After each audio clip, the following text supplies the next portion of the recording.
आज हम लोग बहुत ही महत्वपूर्ण टॉपिक जिसे हम जीनोमैटिक म्यूटेशन कहते हैं या क्रोमोजोम की संख्या में परिवर्तन से किस तरह का म्यूटेशन क्रिएट होता है, इसे हम जानेंगे। इसमें हम यह भी जानेंगे कि एन्यूपोलैडी क्या है, पॉलीपोलैडी क्या है, मोनोसोमी, ट्राइसोमी और नलीसोमी, ये सारी चीज़ें क्या हैं, इनको हम लोग समझने की कोशिश करेंगे। हम आइए सीधे हम लेक्चर की तरफ चलते हैं। हम जानते हैं कि जो लिविंग बींग्स हैं मैक्सिमम वो 2n यानी डिप्लॉयड कंडीशन होती है। जैसे ह्यूमन बीइंग है, हम लोग भी क्या है, डिप्लॉयड है। एक क्रोमोजोम, एक सेट जो है हमारी मदर से, एक फादर से आए हुए हैं। इससे 2n=46 यानी 23 जोड़ी क्रोमोजोम हमारे अंदर होते हैं। इसी के अंदर पूरा हमारा डीएनए का हेरिडिटी मटेरियल जो हम जिसको कहते हैं समाहित है। अब आइए हम देखते हैं कि नॉर्मल कंडीशन में क्या होता है और फिर हम देखेंगे एब्नॉर्मलिटी आती है तो क्या होता है, और एन्यूपोलैडी और पॉलीपोलैडी की कंडीशन कैसे क्रिएट होती है। आइए इसे समझने की कोशिश करते हैं। देखिए, जनरल सी बात है कि जैसे एक हमारी सेल है, इसके अंदर क्रोमोजोम का एक नंबर वन पेयर है, एक मदर से एक फादर से आया हुआ है। जब हम जानते हैं कि यस फेज में यह जाता है तो क्रोमैटिन जो डीएनए हमारा मटेरियल है वो डबल हो जाता है, यानी सिंथेसिस होती है। यानी ये हेरिडिटी मटेरियल हमारा डबल हो गया सिंथेसिस फेज में पहुंच करके। और सिंथेसिस फेज से जैसे ही हम आई की तरफ बढ़ते हैं तो होता क्या है, जब यह सेल जो है डिवीजन यानी मियोसिस के डिवाइडिंग फेज में पहुंचती है तो मियासिस में हम देखते हैं कि होता क्या है। अब ये सपोज कर लीजिए कि यह मियासिस की फर्स्ट की एना फेज फर्स्ट है, तो इसमें क्या होता है कि यहाँ सेंट्रियोल से यहाँ से स्पिंडल फाइबर बनते हैं और स्पिंडल फाइबर जो है इस क्रोमोजोम को खींचते हैं दोनों पोलों की ओर।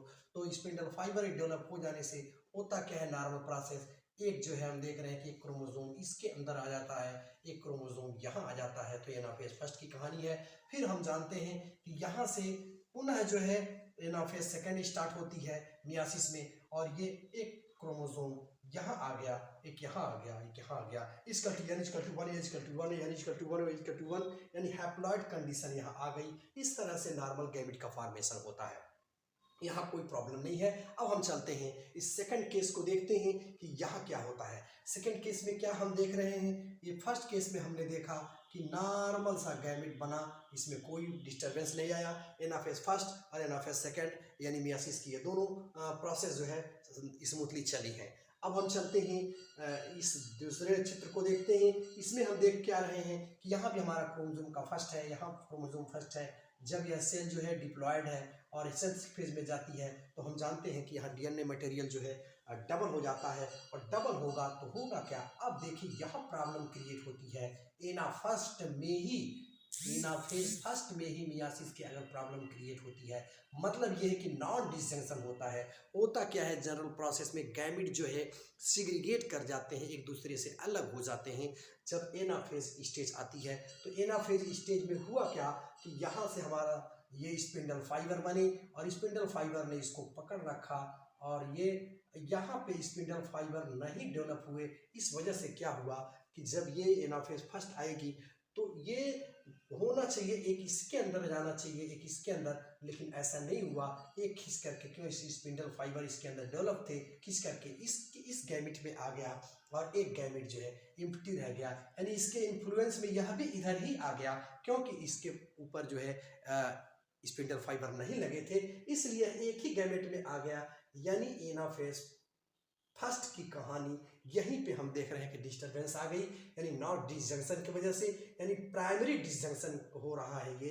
तो इससे हो क्या रहा है, अब हम क्या देख रहे हैं कि पुनः जो है एनाफेज अब सेकंड की कहानी चलेगी। तो इसमें अब देख रहे हैं कि डबल क्रोमोजोम आ गए हैं। तो एनाफेज सेकंड जब नॉर्मली चलेगी तो एक इसके अंतर्गत आ गया और एक इसके अंतर्गत आ गया। तो आप देख क्या रहे हो कि होना चाहिए ये नॉर्मल वाली कंडीशन है, ये एक थ्रेड होना चाहिए। यहाँ आप देख रहे हैं डबल आ गया, यानी एक क्रोमोसोम की यहाँ बढ़ोतरी हो गई, n+1 आ गया। यहाँ भी 1+1 की कहानी हम देख रहे हैं, और यहाँ देख रहे हैं जो एम्प्टी है यह एक घट गया, यानी इसके अंदर कोई क्रोमोसोम आया ही नहीं, n-1 और n-1 की कंडीशन आ गई। ये दूसरा हम देख रहे हैं कि नॉन डिसजंक्शन हो रहा है, यानी एनाफेज फर्स्ट स्टेज में। अब हम आइए देखते हैं इस थर्ड फिगर को देखते हैं। ये नॉन डिजर्शन अब सेकेंड फेज में होगा तो क्या होगा। फर्स्ट फेज में हम बड़े बारीकी से देख रहे हैं कि जो भी गैमेट बन रहे हैं वो सब अब नॉर्मल हो रहे हैं, यानी सब खराब हो रहे हैं। यहाँ देखिए एक क्रोमोसोम बढ़ गया, इसमें भी बढ़ गया, इसमें घट गया, इसमें घट गया। तो यानी एनाफेज फर्स्ट में ही अगर ये प्रॉब्लम आती है, यानी नॉन डिजर्शन की प्रक्रिया होती है, तो आप देख क्या रहे हो कि सारे गैमेट क्या हो जा रहे हैं, खराब बन रहे हैं। अब हम आइए देखते हैं इस थर्ड सिचुएशन को देखते हैं। इसमें हम देख रहे हैं यहाँ भी हमारा क्रोमोसोम फर्स्ट है, और ये हम जानते हैं कि सिंथेटिक फेज में जब जाएगा तो क्रोमैटिन मटेरियल जो डीएनए मटेरियल है, हेरिडिटी मटेरियल, वो डबल होता है, और डबल होने के बाद पुनः यह माइटोटिक मतलब डिवीजन फेज में जब यह पहुंचेगा तो एनाफेज फर्स्ट आती है। तो देखिए यही कहानी यहाँ पे हो रही है। अब यहाँ एनाफेज सपोज कर लीजिए फर्स्ट नॉर्मल हुआ। अब नॉर्मल जब होगा तो क्या होगा, ये क्रोमोसोम जो है विपरीत ध्रुवों की ओर एनाफेज में खिंच जाते हैं। तो एक क्रोमोसोम आप देख रहे हैं कि एक इसमें आ गया है, इसमें आ गया है, नॉर्मल सी प्रोसेस है एनाफेज फर्स्ट में। अब हम ये सेकेंडरी नॉन डिजर्शन की बात कर रहे हैं। अब होता क्या है, जब हम यहाँ देख रहे हैं कि अब एनाफेज सेकेंड की कहानी अब देखते हैं। अब एनाफेज सेकेंड में डिस्टर्बेंस उत्पन्न हो जाता है, इसीलिए सेकेंडरी नॉन डिजर्शन की प्रॉब्लम है। अब देख रहे हैं कि यहाँ से क्रोमोसोम इसके अंदर आया, इसके अंदर आया, तो n इक्वल टू 1 ये देख रहे हैं कि पुनः इसने नॉर्मल कंडीशन पकड़ लिया। लेकिन यहाँ पे क्या हुआ, यहाँ पे मिस्टेक हुआ। यहाँ पे सेंट्रियोल जब खिंचा है तो इस पे मान लीजिए इधर न जा करके, ये दोनों तरफ न जा करके एक ही तरफ आ गया है, यानी एक ही के अंदर प्रवेश कर गया है, पुनः यहाँ नील हो गया है। तो यहाँ पे हम देख रहे हैं कि एनाफेज सेकेंड में यह कंडीशन उत्पन्न हो रही है, यानी प्राइमरी नॉन डिजंक्शन ना होकर के बल्कि सेकेंडरी नॉन डिजंक्शन की प्रोसेस उत्पन्न हो रही है। तो यहाँ भी देख रहे हैं इक्वल टू 1, यानी यहाँ पे देख रहे हैं दो गैमेट हमारे क्या बन रहे हैं, नॉर्मल बन रहे हैं, यानी नॉर्मल कंडीशन आ रही है, और n+1 n-1 यहाँ हो रहा है, यानी अब नॉर्मल आ रहा है। यानी एनाफेज फर्स्ट में अगर डिस्टर्बेंस होता है तो सारे गैमेट खराब बन रहे हैं, और एनाफेज सेकेंड में जब डिस्टर्बेंस हो रहा है, नॉन डिजंक्शन हो रहा है, तो हम देख रहे हैं कि कुछ गैमेट खराब हैं और कुछ गैमेट अच्छे बन रहे हैं। तो ये है कहानी। अब हम लोग देखते हैं कि ये तो नॉर्मल और एबनॉर्मल की बात हुई।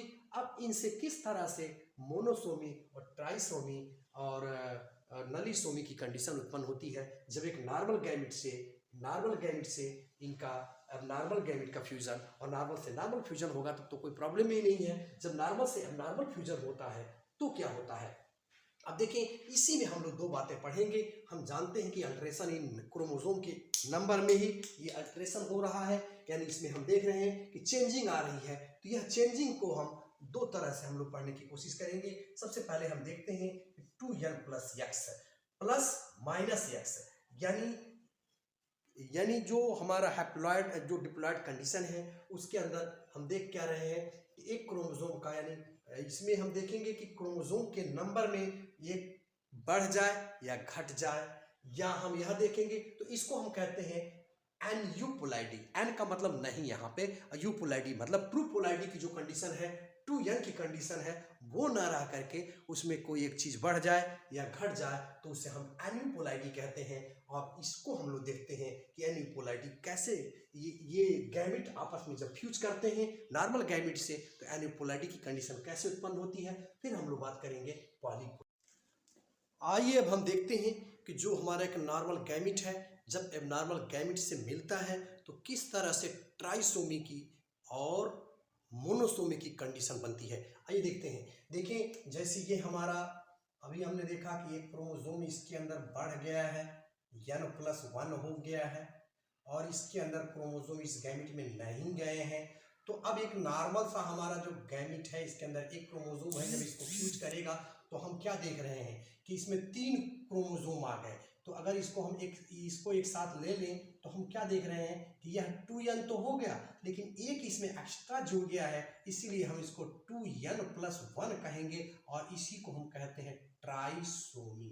ट्राई माने 3, सोमी माने सूत्र, यानी गुणसूत्र यहाँ 3 है, इसीलिए ट्राइसोमी की कंडीशन बन रही है। और यहाँ हम देख रहे हैं कि ये नॉर्मल गैमेट है, इसके अंदर कोई क्रोमोसोम नहीं है, और ये नॉर्मल गैमेट है, और ये नॉर्मल गैमेट जब इसको फ्यूज करेगा इसके अंदर इसका क्रोमोसोम इसके अंदर आएगा तो 2n-1, यानी एक क्रोमोसोम की एक ही है इसमें, यानी एक कमी हो गई, इसमें डबल होना चाहिए लेकिन कमी हो गई, इसलिए हम देख रहे हैं कि यहाँ दूसरी कंडीशन बन रही है।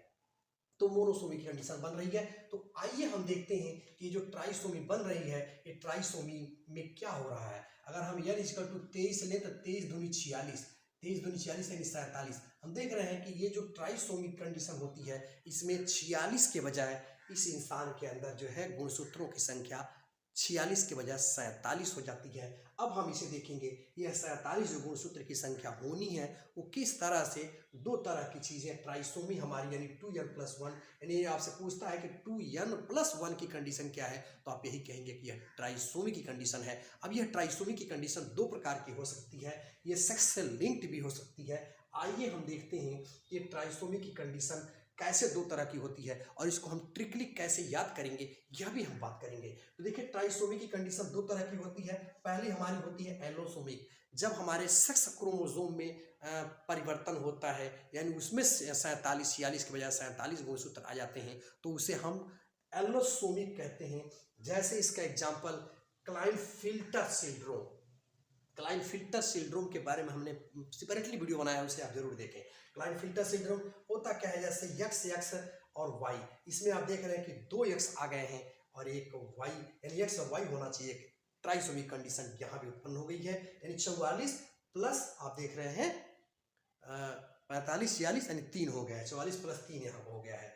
या ट्रिपल x भी हो सकता है, इसको हम सुपर फीमेल कहेंगे, या यक्स और डबल वाई जिसको हम सुपर मेल कहेंगे, और ये क्रिमिनल नेचर के होते हैं। तो ये हमारी है एलोसोमी की कंडीशन, यानी 47 गुणसूत्र आप देख रहे हैं कि यहाँ भी 47 क्रोमोसोम पाए जाएंगे। अब दूसरा हम देखते हैं जिसको हम ऑटोसोमिक कहते हैं, ये सेक्स से लिंक नहीं होते हैं, ये नॉन सेक्स लिंक्ड क्रोमोसोम में बढ़ोतरी हो जाती है, तो हम इसे हम ऑटोसोमिक ट्राइसोमिक कहते हैं। तो जैसे आप देखोगे कि जो डाउन सिंड्रोम है, डाउन सिंड्रोम में होता क्या है, 44 तो भाई ऑटोसोमल है और इसमें 21वां नंबर का जो ऑटोसोमल क्रोमोसोम है वो 3 बार हो जाता है, 3 बार वो आ जाता है। कैसे कैसे कैसे नहीं जोड़ना है, बल्कि 3 बार इसकी रिपीटिंग हो जाती है। तो इसीलिए हम देख रहे हैं कि 44 45 46 47 यानी ट्राइसोमिक कंडीशन हो गई। इसी तरह से पटाउ सिंड्रोम में आप देखेंगे कि 13वां नंबर का जो क्रोमोसोम है वो 3 बार आ जाता है, तो पटाउ सिंड्रोम हो गया। एडवर्ड यानी 18 नंबर का जो क्रोमोसोम है वो इसके अंतर्गत आ जाता है। तो इस तरह से हम देख रहे हैं कि ऑटोसोमिक में डाउन सिंड्रोम, पटाउ सिंड्रोम और एडवर्ड सिंड्रोम, और इसमें हम देखते हैं ट्राइसोमी में, एलोसोमिक में हम देखते हैं कि क्या होता है हमारा क्लाइनफिल्टर सिंड्रोम। अब हम इसे शॉर्टकट में ट्रिकली कैसे याद रखें कि ट्राइसोमी में एलोसोमिक है या ऑटोसोमिक है। देखिए अगर एलोसोमिक है तो ट्रिक का प्रयास कर लीजिए, try on all clean filter, try on all clean filter, सभी स्वच्छ फिल्टरों पे कार्य करो, कोशिश करो। तो इससे आपके दिमाग में बैठेगा कि ट्राइसोमी की कंडीशन जरूर है और ऑल एल से हो जाएगा, एलोसोमिक है और क्लाइनफिल्टर इसका एग्जाम्पल हो जाएगा। इसी तरह से ट्राइसोमी में हम पहुंचते हैं, अगर वो ऑटोसोमिक है तो इसको कैसे हम याद करें। देखिए try at down pad, down pad पे ट्राई करो, तो ट्राई का मतलब ट्राइसोमिक कंडीशन होगी और एट का मतलब यहाँ ऑटोसोमिक हो जाएगा, और डाउन सिंड्रोम, पी से पटाउ सिंड्रोम और ए से एडवर्ड सिंड्रोम। तो इस तरह आइए समझते हैं मोनोसोमिक। अभी हमने देखा ट्राइसोमिक में क्या हुआ, एक क्रोमोसोम की बढ़ोतरी हो गई यानी गेन हुआ, और यहाँ पे क्या होता है, लॉस ऑफ एक्स क्रोमोसोम। यहाँ पे जैसे हम देखेंगे कि 45 जो है यानी यहाँ पे एक क्रोमोसोम जो है कम हो जाता है, यानी 44 प्लस एक्स की कंडीशन बनती है। तो यहाँ पे हम देख रहे हैं कि 45 ही रह गया, या एक्स 0 यहाँ पे हो गया, यानी 46 नहीं हुए। तो इस तरह से क्रोमोसोम की जब कमी हो जाती है तो उसे हम मोनोसोमिक कहते हैं। अभी हमने देखा कि 2n-1 23 में से घटा दीजिए 45 हो गया। तो और यह आप ध्यान रखेंगे कि यह सेक्स क्रोमोसोम से रिलेटेड है, यह ऑटोसोमिक नहीं है, एलोसोमिक है। तो इसका एग्जाम्पल क्या है, टर्नर सिंड्रोम। इस तरह से आइए ब्रीफ वे में देखते हैं, जैसे 2n+1 यानी एक क्रोमोसोम यानी बढ़ गया तो यानी 47 हो गया, तो ये हमारा क्या हो गया, ट्राइसोमी हो गया भाई, ट्राइसोमी। और 2n-2 हो गया तो क्या हो गया, ये हम देख रहे हैं कि 44 ही रहे, मतलब रह गया 23 में 2 घटा दिया, तो ये नलिसोमी हो गया। और हम देख रहे हैं 2n+1 कर दिया 48 हो गया, तो ये डबल ट्राइसोमी। 2n-1 कर दिया यानी 44 से रह गए, तो डबल मोनोसोमी। और 2n-1 यानी 45 यानी मोनोसोमी।